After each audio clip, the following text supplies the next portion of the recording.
Este módulo, como está ahí en la pantalla, develar las fuentes ideológicas y espirituales que alimentaron el compromiso de Hugo Chávez Frías con la causa humana. Y la pregunta generadora que podemos utilizar acá: ¿cuáles son los postulados y elementos conceptuales que sustentan el sistema EBR? Así lo llamó el comandante Chávez. Recordemos que es el sistema E de Ezequiel Zamora, B de Bolívar Simón y R de Robinson, Simón Rodríguez, o Simón Rodríguez alias Samuel Robinson. El sistema EBR, el árbol de las tres raíces, figura ideológica que creó el comandante Chávez. Y bueno, y para llegar ahí, por supuesto que ahí está la siguiente lámina con un resumen, digamos, de las posibles y seguras influencias que recibió el comandante Chávez en su formación. Esto, por supuesto, que se articula con el módulo 1. Parte, si no todo, de lo que decíamos en el módulo 1, la parte que me correspondió a mí desarrollar la semana pasada, porque viene entonces o debemos articular lo que es esta parte de la formación de Chávez, las fuentes de donde bebió Chávez para consolidar su ideología, su pensamiento. Pues por supuesto que está relacionado con los orígenes, ¿no? Lo que decíamos la semana pasada, con los valores que adquirió, con los que se formó allá en Sabaneta, con la abuela Rosa Inés, con los padres maestros, el ambiente en el que se desarrolló en el pueblo, cosa que ya conversamos, ¿verdad? Y aquí en Barinas, cuando vino al Liceo Leri a realizar su educación media, ¿no? Y precisamente allí, siendo estudiante del Liceo Leri, podemos decir que inició o se acentuó, diríamos mejor, esa ansia de búsqueda. Y aunque no aparece allí en este resumen explícitamente, hay que recordar que una de esas primeras fuentes vivas, directas, fue el siempre recordado Esteban Ruiz Guevara, ¿no?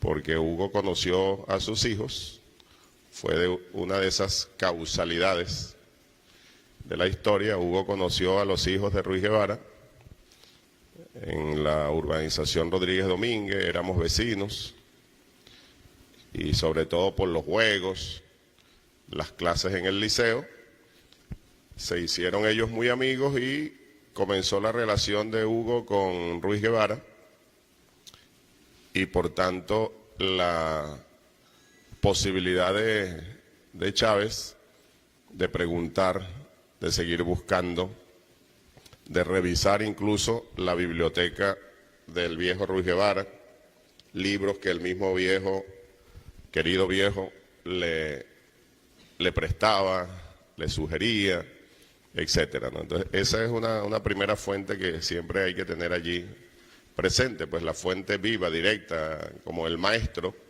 que lleva al discípulo a buscar, a investigar, ¿no?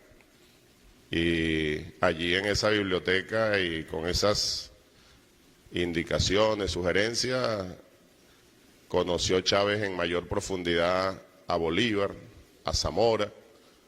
Propio Ruiz Guevara, ustedes saben, tiene un excelente libro sobre Zamora, Zamora en Barinas. A Simón Rodríguez también, por supuesto, pero también a Maizanta. Comenzó con más claridad Hugo a saber allí quién fue realmente Maizanta y que no era el asesino que había oído en su infancia que había sido su bisabuelo, ¿no? Por la tergiversación de la historia oficial de la época. Y por supuesto también algunos textos del marxismo, del leninismo, porque el viejo Ruiz Guevara pues fue un militante de toda la vida del Partido Comunista de Venezuela, ¿no? Y bueno, y como está allí en la lámina, ahí sí también esa misma fuente se puede decir que lo llevó a Alfredo Maneiro, porque unos años más tarde, ya prácticamente después de salir de bachillerato, ya en la academia militar, y pues sí, los años van pasando, y los hijos de Ruiz Guevara, sobre todo Vladimir, comenzó a militar en la causa R de aquella época, ¿no? Vladimir se fue a estudiar a Barquisimeto y sobre todo allí comenzó esa militancia fuerte en la causa R buena, ¿no? En lo que fue la primera causa R que dirigía Alfredo Maneiro, ¿no? Y una de las tesis que ellos pregonaban como políticos militantes de ese partido, Causa R, está allí en la lámina: la eficiencia política y la calidad revolucionaria. Y nosotros seguimos pensando que es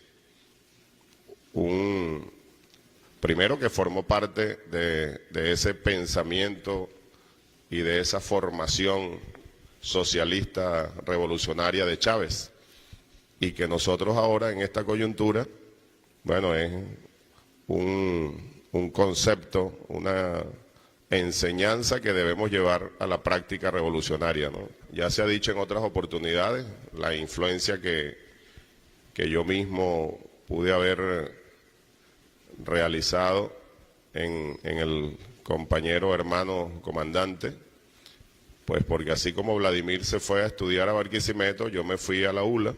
Ya había iniciado la militancia en el MIR y bueno, ya también conversábamos nosotros bastante sobre por qué la militancia, qué pensábamos nosotros siendo tan muchachitos, tan jóvenes, por qué pensábamos que era importante militar en un partido, en el caso mío como el MIR. Me fui a Mérida, hubo a la Academia Militar. Después de dividirse el MIR, yo comencé a militar en el PRB varios meses después, Partido de la Revolución Venezolana, que dirigía Douglas Bravo. Y a través de esa relación, en el caso nuestra, pues por supuesto, razones obvias, más directas, de hermano a hermano y de camarada a camarada, se hizo el enlace de Hugo Chávez Frías con Douglas Bravo, con el Partido de la Revolución Venezolana, ¿no? Y bueno, fueron todos esos años de formación, y dentro de la Academia Militar, entre otros, no el único, pero uno de los más importantes maestros y que mayor influencia, podemos decir, ejerció sobre la formación de Hugo, el general Pérez Arcay, que está allí en la lámina con su cara de guerrero. La formación de Chávez, la ideología de Chávez y el compromiso de Chávez siempre se manejó con teoría y práctica. La dialéctica siempre la practicó, aunque seguro que en sus primeros tiempos no sabía exactamente que estaba haciendo eso, ¿no? Pero lo fue madurando y lo fue perfeccionando, por supuesto, y lo hizo consciente muy temprano, afortunadamente, ¿no? Por eso es el líder que es. Teoría y práctica, y esa misma práctica nutriendo la teoría, incentivando la búsqueda, la investigación, la búsqueda de conocimiento, ¿no? Entonces eso lo llevó a formular la teoría propia, podemos decirlo, para sustentar pues la base ideológica del proyecto que se iba gestando, que conocemos ahora como el socialismo bolivariano, nuestro socialismo del siglo XXI, la base teórica para sustentar ese proyecto, con todo lo que había investigado, de todas las fuentes que había bebido, pues surgió de muy buena manera parte de las enseñanzas de Simón Rodríguez, pero también de Simón Bolívar fundamentalmente, bueno, nuestro propio proceso, rescatando el proyecto de Bolívar y antes de Bolívar Miranda, nuestro auténtico y endógeno proyecto de liberación nacional. Tomando con mucha fuerza, pues estos postulados, estas enseñanzas, ese proyecto mismo, surgió la figura ideológica del árbol de las tres raíces, ¿no? Y por ello lo de sistema EBR, como ya decíamos, ¿verdad? La raíz bolivariana, la raíz zamorana y la raíz robinsoniana. Sistema EBR. De allí, bueno, hay digamos un resumen, algunos planteamientos de lo que debemos, creemos nosotros, pues, destacar sin querer obviar nada tampoco de toda la gran producción de Simón Rodríguez, por ejemplo. Todas las obras de Rodríguez hay que revisarlas. Y Simón Rodríguez fue el primero que habló de la educación popular, por ejemplo, y que luego Bolívar incorporó y que Chávez tomó de allí, la educación popular. Una de las raíces, entonces, sin duda, de una gran importancia y que hay que entonces seguir revisando, estudiando, investigando a fondo, ¿no? Y además fue un hombre que sufrió después de la muerte de Bolívar. Él se quedó por allí entre Perú, Bolivia, prácticamente apartado de todo, a veces sin con qué comer, y produjo muchas cosas después de 1830 y que están contenidas pues en las obras y en este libro hay un análisis de todas esas obras de Rodríguez sobre la educación, la formación, cómo formar para el trabajo, educación para el trabajo, para la liberación, no copiar modelos. Nuestros modelos deben ser originales, no copia ni calco de ningún otro. Bueno, aquí resaltamos de Bolívar el poder moral, la visión geopolítica de la integración latinoamericana, ¿no? Y eso, como unas pinceladas también, como lo hemos dicho desde el primer momento, el poder moral que lo introdujo Bolívar en el discurso de Angostura, ¿no? Y que rescató Chávez, y ahora lo tenemos en nuestra Constitución bolivariana, así como Chávez rescató la octava estrella y ahora la tenemos en nuestra bandera. Todo eso viene de Bolívar. El discurso de Angostura hay que leerlo y analizarlo en profundidad. Uno de los documentos más ricos en todos los sentidos del padre libertador. Pero antes del Congreso de Angostura, ya el domingo, se cumplen 200 años de la Carta de Jamaica. Otro documento importantísimo donde Bolívar prácticamente perfila o lanza las primeras ideas de su proyecto libertario, ¿no? O las condensa de alguna manera. Y Zamora, pues sabemos, el general del pueblo soberano, tierra y hombres libres, horror a la oligarquía, entre otras cosas, ¿verdad? Y tenemos aquí unas pinceladas de los planteamientos de cada una de las raíces. Ahí está en las láminas también para incentivar, ¿no?, la investigación, la búsqueda, porque son eso, pinceladas. De lo más conocido, inventamos o erramos, que también hay que analizar en profundidad qué fue lo que nos quiso decir, qué nos dice Rodríguez con eso. Inventamos o erramos, porque si no se detiene uno a pensar bien, puede interpretar erróneamente la enseñanza robinsoniana.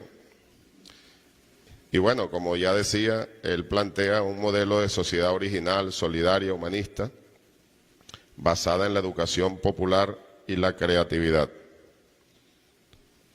De alguna manera menciona los principios iniciales, digamos, de lo que ahora nosotros tenemos en la Constitución como la democracia protagónica y participativa, el autogobierno, sociedad original. De la raíz bolivariana, pues también ya he mencionado algunas cosas y hay tanto que decir allí,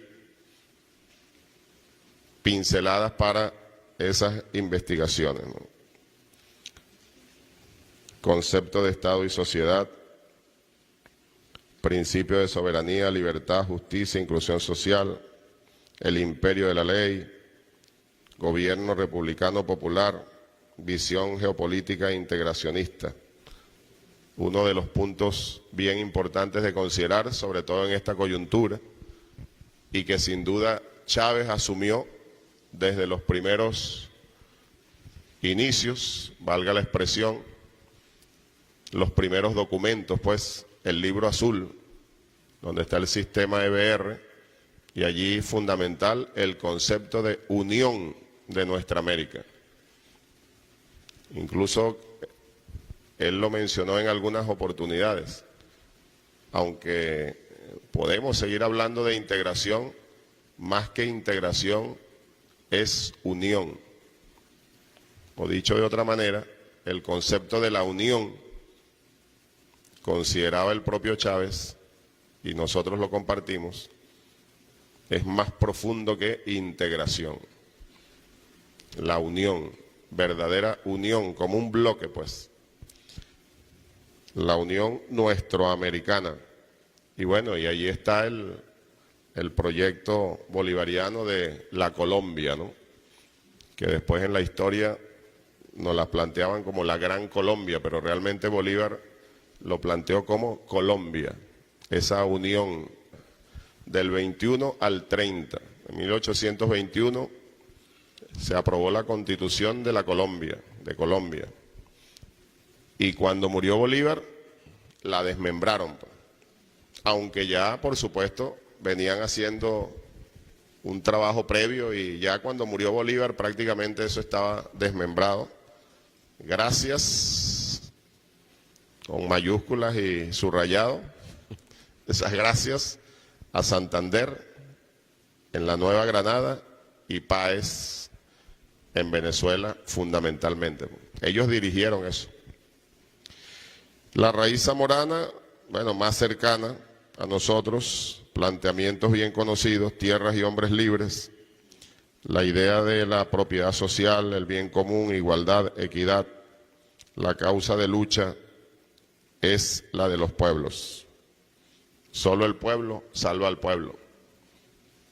Entonces son principios que asumió Chávez, los planteó en el sistema EBR y por supuesto se fueron nutriendo, se fueron fortaleciendo, actualizando incluso, adaptando a nuestra propia realidad. Y por eso, como decíamos creo que fue en la instalación de la jornada, ¿no? La jornada aquí en Barinas, hay que revisar ese hilo conductor, forma parte, por supuesto, también de este pensamiento, formación, compromiso de Chávez, el hilo conductor del libro azul con la agenda alternativa bolivariana, que es ya un plan estratégico para la acción, para la toma del poder, qué hacer con la toma del poder político del país, de la agenda alternativa bolivariana al primer plan socialista y del primer plan socialista al segundo plan socialista, que es el Plan de la Patria, ¿no? 2013-2019. Hay allí un hilo conductor que muestra esa fidelidad de Chávez con los planteamientos revolucionarios socialistas, ¿no? Una continuidad que muestra esa solidez, además, y la maduración y, por tanto, la evolución en el pensamiento, y pensamiento que se traduce en acción. Ya, sobre todo, una vez tomado el poder político, pues, en este caso nuestro, sabemos, a través de las elecciones, después del triunfo de 1998.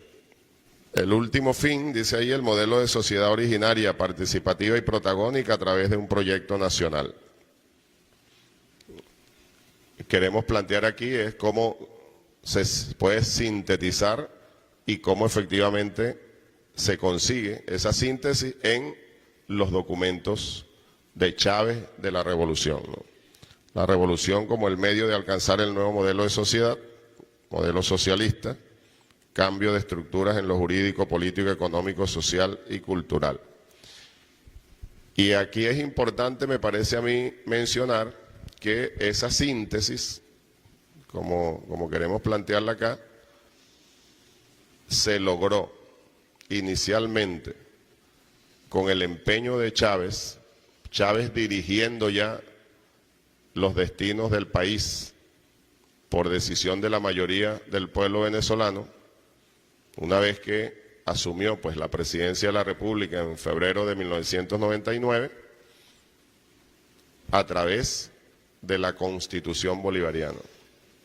Se logró esa síntesis. Allí están los planteamientos fundamentales del modelo para una nueva sociedad, para una sociedad socialista, aunque no se mencione en ninguna parte de la Constitución la palabra socialista. Son todos los planteamientos sobre un modelo contrario al capitalismo. Por lo tanto, es socialista. Comenzando por esa definición de la democracia protagónica y participativa. Los poderes del pueblo, el poder popular, el nuevo modelo económico, un modelo inclusivo. Ahí está. Para mencionar algunas cosas rápidamente. ¿Ah?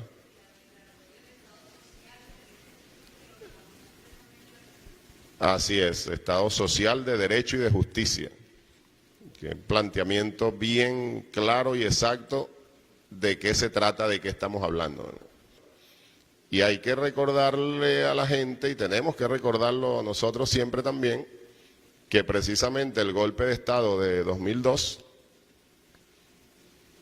decidieron ejecutarlo en ese momento porque se dieron cuenta que Chávez no iba a desviar el rumbo, que Chávez iba a seguir fiel a lo que venía diciendo desde, por ejemplo, el Libro Azul y antes del Libro Azul, y que lo estaba demostrando en la práctica. Y por eso salió de la toma de posesión como presidente a firmar el decreto constituyente. Entonces se dieron cuenta que no eran juegos. Y como él mismo lo decía, se dieron cuenta que no iban a poder domar a la fiera.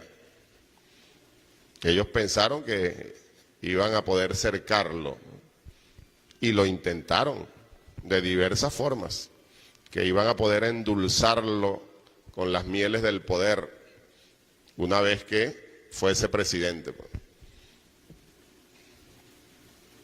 Pero solo unos meses después se dieron cuenta que no iban a poder y decidieron montar el golpe de Estado.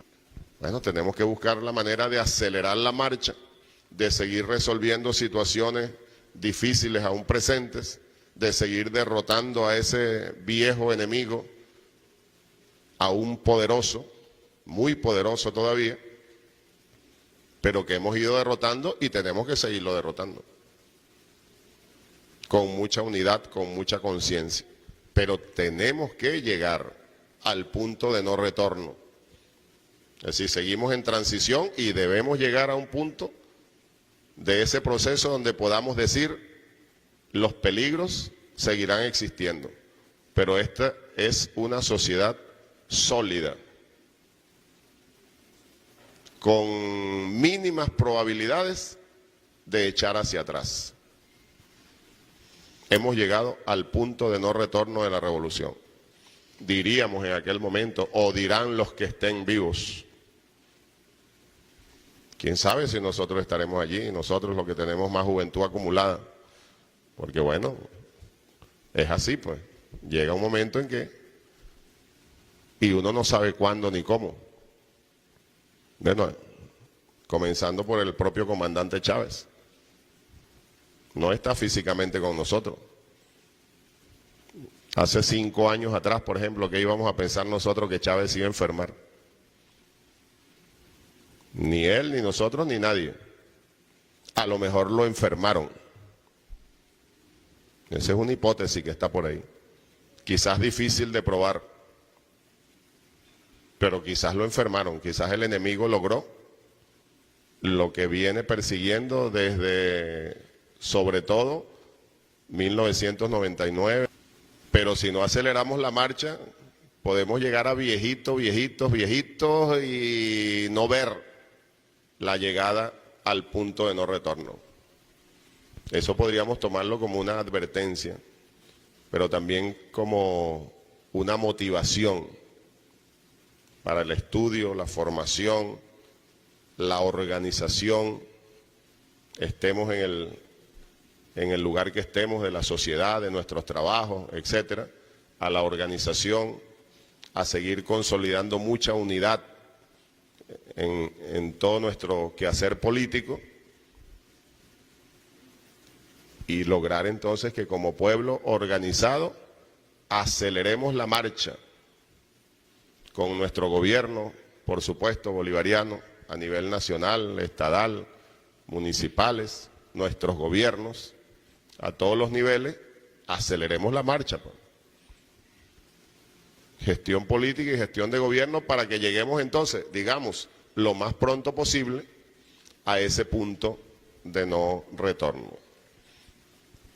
Pero no olvidemos entonces que estamos en ese proceso de transición y donde es muy importante para acelerar esa marcha la conciencia. Es parte de lo que estamos trabajando aquí. Nosotros formándonos para que crezca nuestra conciencia, se nutra nuestra conciencia revolucionaria, bueno, con la conciencia de Chávez, el compromiso de Chávez, que es la columna vertebral de este módulo y de todo el diplomado. Conciencia revolucionaria, para ir a la práctica y que esa práctica siga nutriendo la teoría revolucionaria. Aquí, por ejemplo, una cita de Chávez, del propio comandante eterno. La conciencia es el resultado del conocimiento, ahí está la lámina, por eso hay que estudiar, leer y analizar mucho. Resultado del conocimiento. Leer, estudiar, analizar mucho.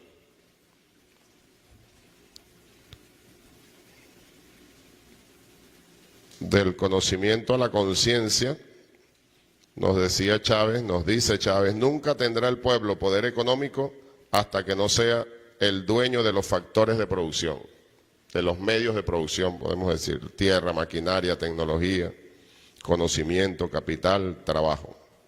Porque nosotros podemos decir, compañeros, compañeras, que sí en estos años hemos logrado la libertad política, pero aún no tenemos la libertad económica. Y el presidente Maduro, y ahí es donde tenemos que encadenar eso, de dónde venimos, todo el conocimiento y la acción de Chávez, el compromiso de Chávez y el compromiso con Chávez, que es el que tenemos nosotros ahora, dada la coyuntura que estamos viviendo, ¿no? Hay que acelerar entonces en la producción de nuestros propios científicos, en la elaboración de nuestras fábricas de fábricas, como las llamaba Chávez, porque aún tenemos solo fábricas o casi solo fábricas nuestras donde ensamblamos piezas que vienen de otros países. Tenemos que hacer todo aquí, o casi todo. De repente no se puede hacer todo. Y forma parte de ello de los convenios internacionales, por supuesto. Pero tenemos que, en definitiva, romper con la dependencia tecnológica que aún tenemos. Y esa dependencia tecnológica, de alguna manera, nos impide ser libres económicamente. Es un tema para trabajarlo. Y se relaciona con este pensamiento de Chávez, pues. Nunca el pueblo tendrá poder económico hasta que no sea el dueño de los factores de producción. Lucha de clases. Hegemonía popular. Dictadura del proletariado, diría Marx, Lenin.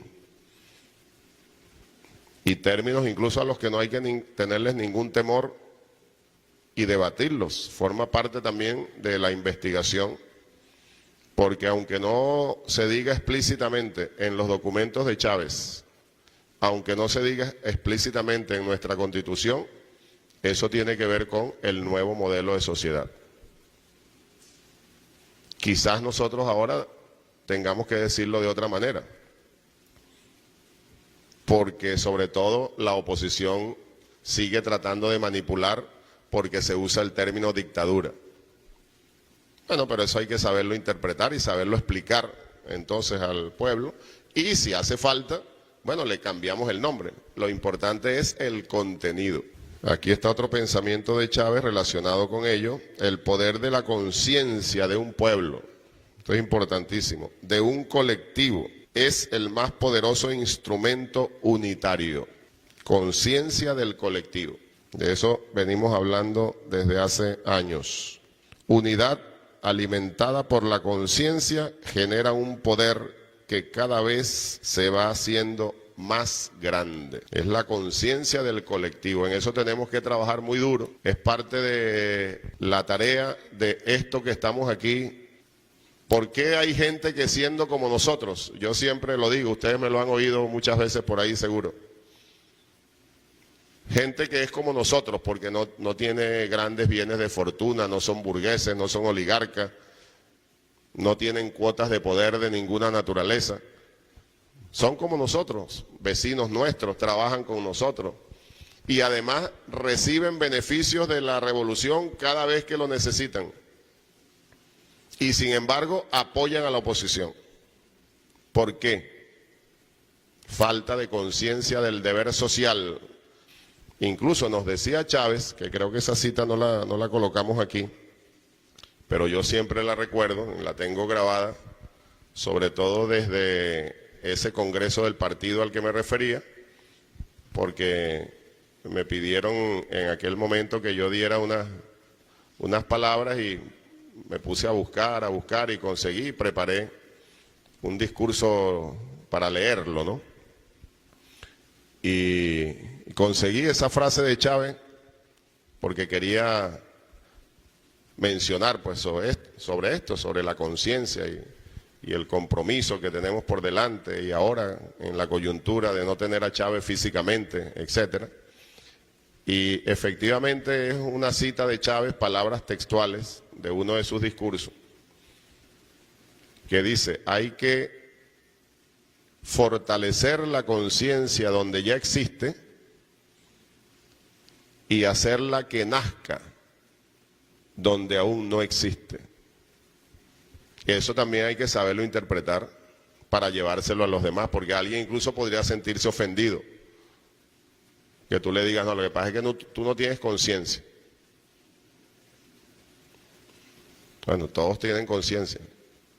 Todo ser humano con un grado de inteligencia dentro de la línea normal tiene conciencia, pero no tiene conciencia, a veces es del deber social, porque tiene conciencia capitalista, individualista, egoísta, antivalores, pues, que le sembraron en la Cuarta República, que algunos aún siendo muy jóvenes y habiendo crecido en esta transición en la que hemos vivido durante estos años, les han inculcado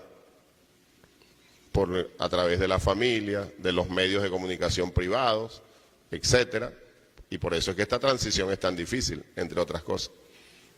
Y a gente muy joven le han inculcado o han logrado inculcarle esos antivalores por diferentes vías. Entonces no tienen conciencia del deber social. Chávez también nos dijo una vez, refiriéndose a este tema, lo que pasa con estos compañeros, compañeras, con ciudadanos, compatriotas, es que no se dan cuenta. Eso significa que es un comportamiento inconsciente por esos antivalores, por esa anticultura que lograron sembrarles en el alma y en el corazón. Y después él lo comentó en un aló maestro, en un aló presidente, perdón, si mal no recuerdo, o en otro acto que se transmitió por televisión.